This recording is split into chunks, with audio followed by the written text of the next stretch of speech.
This is the Morning Swim Show for Wednesday, July 27th, 2011. I'm Jeff Cummings. We're through the halfway point of the swimming competition at the FINA World Championships, and we've got a lot to talk about today. So let's get right to it with John Lohn, the senior writer for Swimming World Magazine, who joins us right now on Skype from Shanghai. John, good to see you. How are you doing tonight? Doing well, Jeff. How are you? All right. So back here in the studio in Phoenix, I saw a major controversy in the final of the men's 50 breasts. Felipe Silva of Brazil touched the wall first, but before he touched, he did an illegal dolphin kick. Now, we're showing this to our viewers right now, John, and I know you can't see it, but was this noticed at all inside the Oriental Sports Center there? It's something, Jeff, honestly, that didn't come up until I got back to the hotel to do the show here and heard from you guys saying that you saw it. Basically what's happening in press row there are monitors to see, but there wasn't a replay that we saw at the time of underwater. And because I can go on the Swimming World site and see where you guys have linked the video, but I cannot see the video because certain things in China are blocked. Interesting, interesting. Well, just to kind of recap for people who may not have gone to that story yet, dolphin kicking in breaststroke is only legal at the start and at the turn. It's not legal at the finish. And when Silva got to the wall, it looked like, I guess maybe he thought he was going to have to do a half stroke.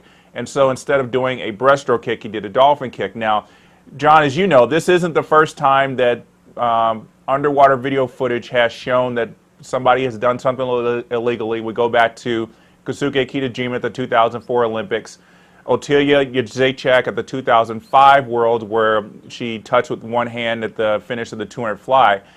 Do you think it's time for FINA to officially institute underwater video judging? Jeff, I think it would be a very good idea. I was at the 2005 World Championships in Montreal where Jessica Schipper lost out on gold because of that one-handed touch by Otilia. This could be avoided. It could be very simple because you can just rule it disqualification. And now we're looking at 3 instances if the Silva thing pans out the way you guys are saying. And again, I haven't seen it yet, but there's no reason for me to doubt this. That's 3 cases now. So tomorrow morning, my plan is to go there and try to talk with FINA a little bit and see if anybody has seen this video footage amongst the officials. Well, I doubt anything's going to happen retroactively with Silva, but we'll definitely see what happens going forward. All right, let's continue with the event that started the evening, the men's 100 free semis. James Magnuson of Australia backed up his 47.4 from the relay on Sunday with a 47.9 today, and he was the only one under 48. John, what time do you think it's going to take to win the final tomorrow, and how many are going to go under 48? At the beginning of the week, I thought we could see maybe 4 or 5 actually go under 48, and maybe I was being a little optimistic. I think Magnuson will win this race. Given the relay effort he put forth, and it looks like he had more in the tank tonight in the semifinals. He's going to be tough to beat. I do think Nathan Adrian goes under 48 tomorrow. But after that, I don't know if there will be anybody else. So I'm going to say 2 guys. You don't think Cielo is going to get under that 48? Either he's playing coy with the press right now, or he really feels like he doesn't exactly have what he wants in the 100, because he's just talking about hoping to medal. And I know that sometimes can be cliche stuff, and it can be playing possum, but I don't think he's real confident right now that he can go much faster than 48.2 range. And also there's Brent Hayden, who was the only person last year to go under 48. Do you think he has in him today or tomorrow? I don't, because he led off the Canadian relay at the beginning of the week, and that was a 48.7. He was 48.7 in the prelims. So for him to go down to 48.3 tonight, I think he's probably at about where he can be in this competition. All right. Well, we'll see definitely tomorrow in that 100 final. All right. Women's 50 back semis. Missy Franklin made it through to finals. Mercedes Paris of Spain is the top qualifier. Who do you think is going to win this? It's probably fair that I say I'm not a huge fan of the 50 strokes to begin with. And this thing is pretty open.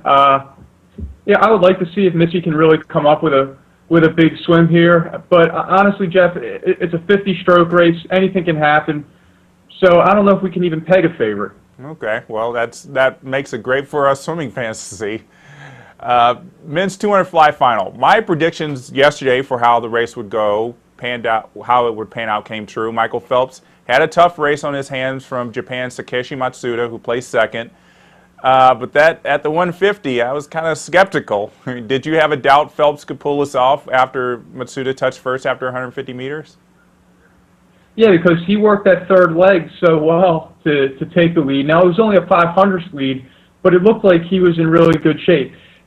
To Michael's credit, and this is where I don't know if we appreciate him enough, and that might sound crazy, but even with him not in peak form, even with Michael not on his A-plus or A game, he found a way to get it done tonight in his signature event.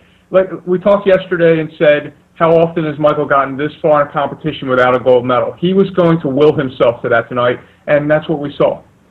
Now, like the 200 free, Phelps did not swim a best time, at least in a textile suit, in this 200 fly. Do you think he's ever going to get back to that level?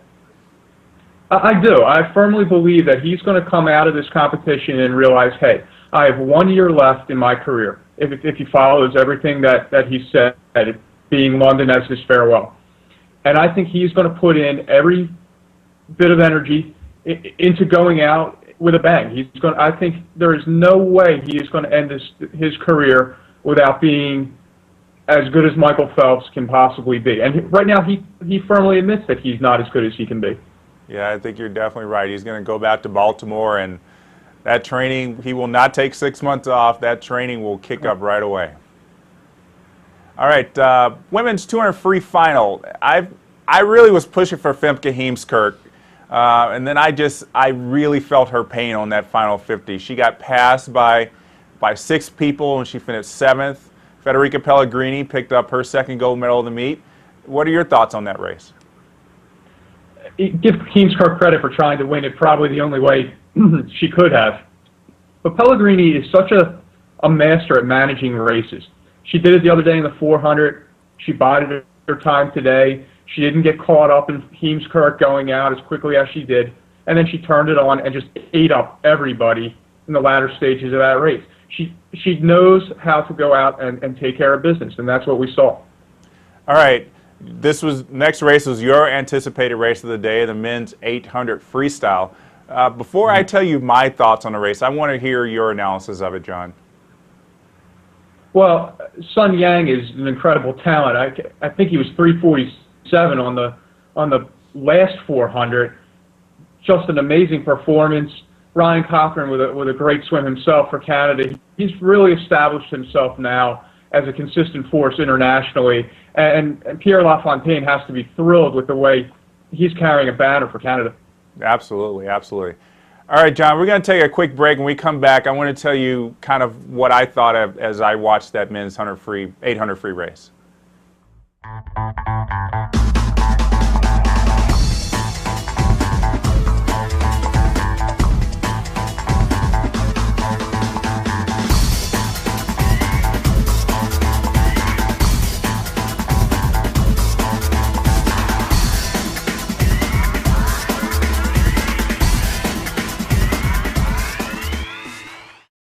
All right, welcome back to today's morning swim show.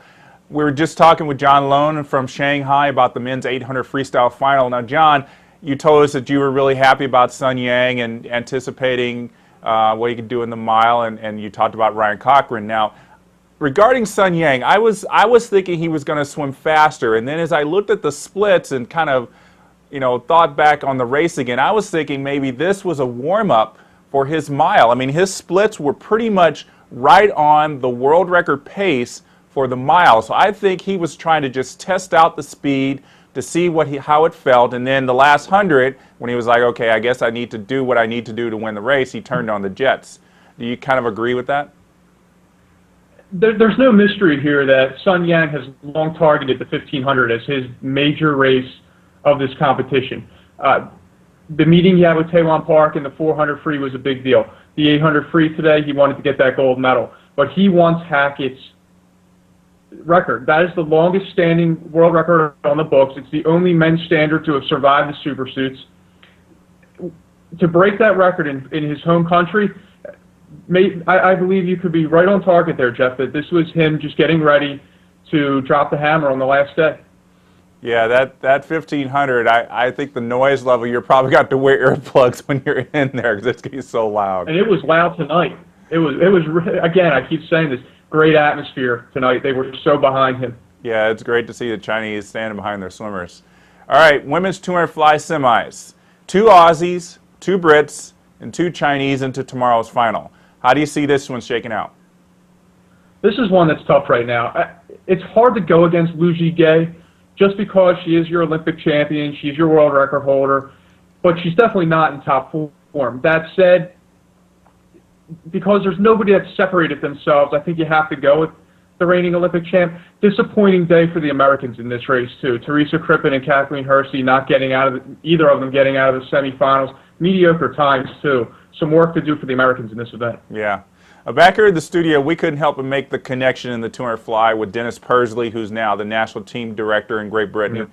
And he was the coach of Mary T. Maher when she reigned in the early 80s. And now, as you can see, Great Britain is doing so well in that event. Now, again, I know Ellen Gandy spends a lot of her time training in Australia, but don't you agree it has to make Persley feel good that he's got the 200 fly kind of doing very well in Great Britain? And they kind of needed that tonight because Great Britain hasn't had a really good meet here. And so for Gemma Lowe and Ellen Gandy to make the final and potentially one of them, maybe both, to get on a podium, it would be a big boost for Great Britain a year out from the Olympics. And we are 1 year out today. And, you know, that is one that certainly can provide some momentum for a team that needs to finish up strong here, considering the way the first 4 days have gone for the British team. Yeah, in terms of momentum, Great Britain needs it more than anybody going into their home Olympics. All right, let's wrap it up with the men's 200 IM semis. Ryan Lochte and Michael Phelps, top 2 in the final as expected. Now, as we talked about earlier, everyone's expecting Lochte to chase after his world record tomorrow. But do you think Phelps will be able to hang with him? I think he'll be able to hang with him. I think the thing Ryan's going to do tomorrow is open this thing up on the breaststroke leg. I don't think he put a whole lot into that breaststroke leg today. They both were taking a bath on the way home in the freestyle. It's going to be a tremendous race. I just don't see, if Ryan beats Michael in the 200 free, and right now I just think Ryan is the better all-around guy. He's in the better shape.